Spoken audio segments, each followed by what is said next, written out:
prisa nalika sinuwun Mandaraka tau tate ngucap sumpah nadyan Ndara Nakula Sedewa menika tasih bayi itu nalika semanten tinilaring kengembu Dewi Madrim kalih sinuwun Prabu Pandhu bocah nika dadi bocah lolo utawa kasarane bocah yatim piatu.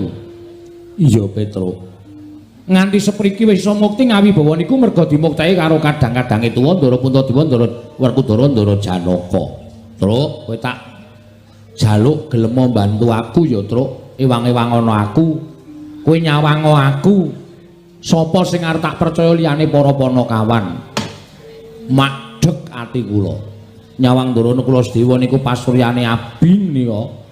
Le matur groyok-groyok, le ngendika groyok-groyok. Ketok banget nek arep nangis. Matura Kanjeng Wae Mandaraka, aku ming pengen nagih janji kalian pengendikane sing wis tau kawiyos. Aja nganti dilalekke, Nakula Sedewa aja dikiwake, Nakula Sedewa aja dikuwalonke. Merga kabar iki aku ngerti nek putra-putra mantu ditimbali rawuh ana ing Mandaraka. Kaka Prabu Duryudana, Kaka Prabu Baladewa, Kaka Prabu Karna ing Awangga katimbalan sowan. Kanjeng Wae Mandaraka bakal paring ora ketang sithik-sithik kamukten negara ing Mandaraka. Lah mula kowe sowana, tanjihna marang Sinuwun Prabu Mandaraka, Kanjeng Wae Prabu Mandaraka, kahanane Nakula Sedewa iki piye? Ngaten niku. Kula ya Mas. Ning niki ya resiko.